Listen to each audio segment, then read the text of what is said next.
Only man has the godlike power to make his surroundings change to fit him. Because his environment will change as he changes. A man's environment is a merciless mirror of him as a human being. And if he thinks his environment can stand a little improvement, all he has to do is improve, and his environment will improve to reflect the changing man.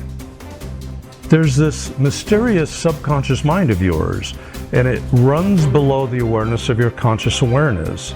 So you're not usually even aware of what's going on in there, like what it believes or how it limits your life. The reason it is so powerful is because it stores all of your memories, all of your feelings and emotions, and most importantly, all the limiting beliefs you've acquired since you were born. You need to understand the subconscious mind of yours. Your subconscious mind rules your life. 96 to 97% of everything that you do is done as a result of your subconscious mind. And when your subconscious mind gets programmed, it goes ahead and responds to whatever it is your conscious mind has placed into it. This subconscious mind of yours is most impacted by your feelings.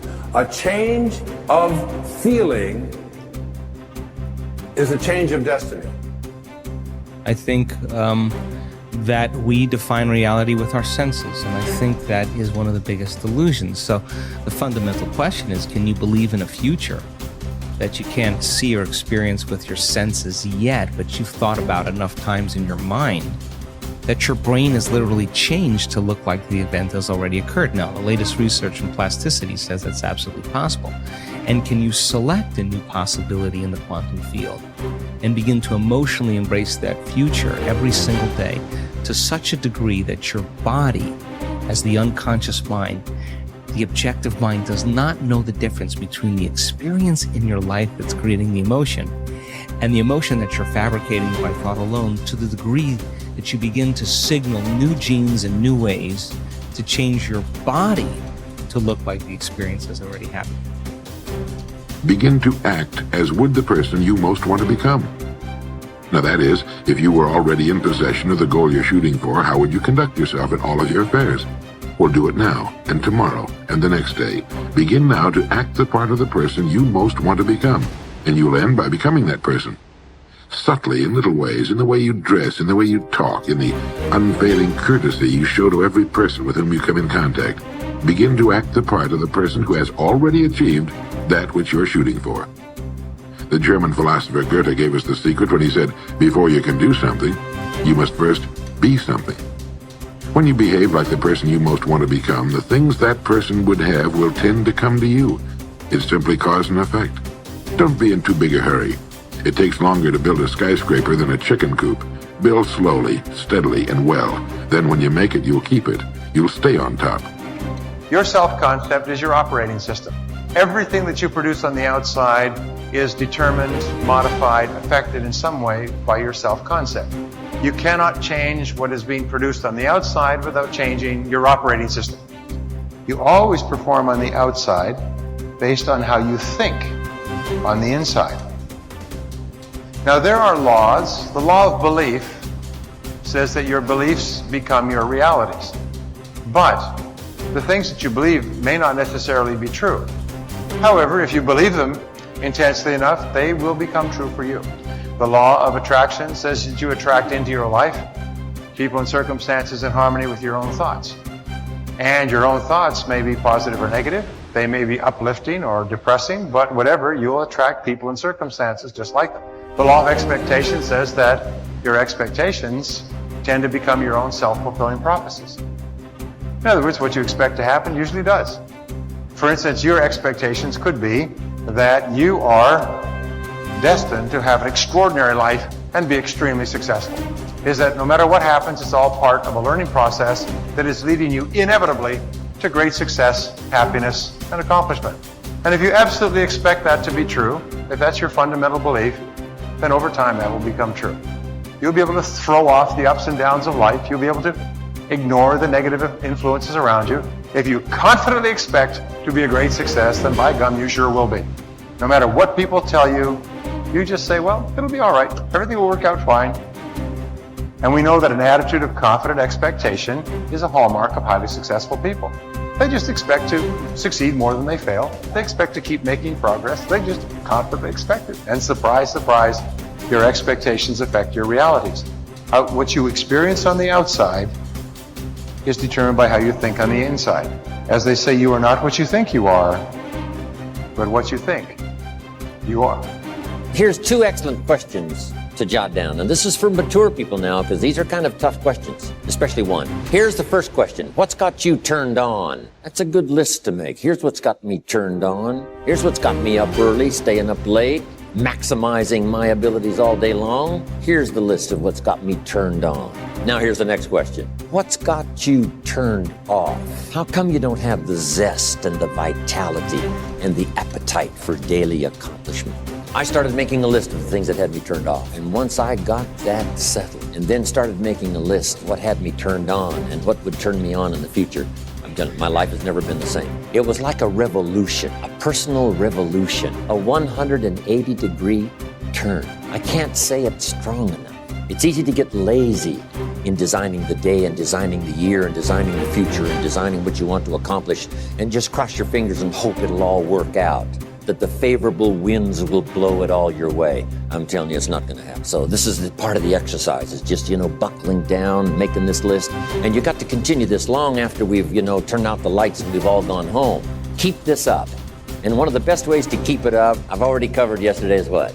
Teach it. Key is to teach it. Jan was right. You don't need recognition. Just go give everybody you can think of that deserves it recognition. And your own self-satisfaction is a recognition. Now, if they never put a crown on your head, who cares? One of the great rules, by the way, one of the most important of all principles, is to challenge your self-limiting beliefs.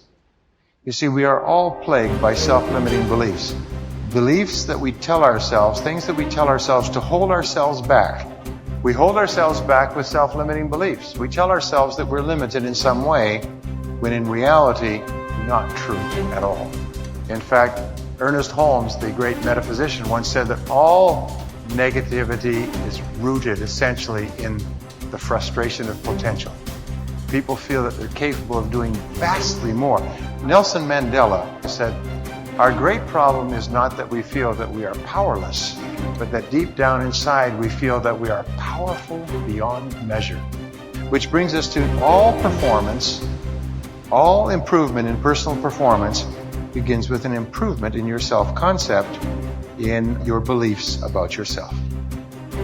Good thinkers always prime the pump of ideas. They always look for things to get the thinking process started, because what you put in always impacts what comes out. Read books, review trade magazines, listen to tapes, and spend time with good thinkers. And when something intrigues you, whether it's someone else's idea or the seed of an idea that you've come up with yourself, keep it in front of you.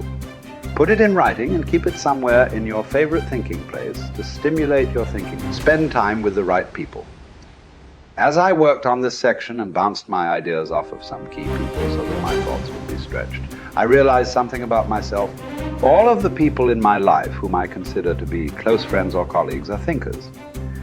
Now, I love all people.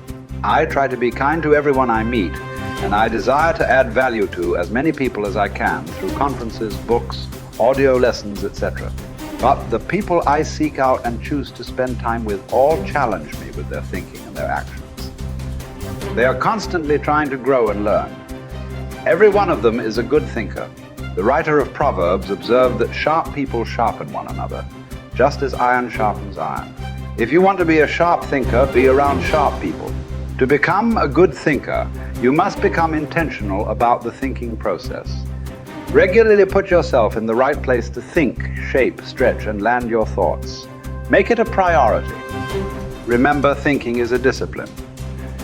No matter what you choose to do, go to your thinking place, take paper and pen, and make sure you capture your ideas in writing.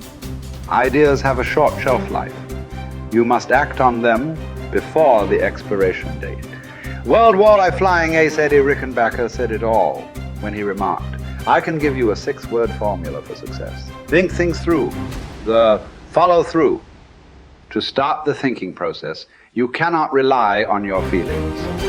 In Failing Forward, I wrote that you can act your way into feeling long before you can feel your way into action. If you wait until you feel like doing something, you will likely never accomplish it. The same is true for thinking. You cannot wait until you feel like thinking to do it. However, I've found that once you engage in the process of good thinking, you can use your emotions to feed the process and create mental momentum. Try it for yourself. After you go through the disciplined process of thinking and enjoy some success, allow yourself to savor the moment and try riding the mental energy of that success.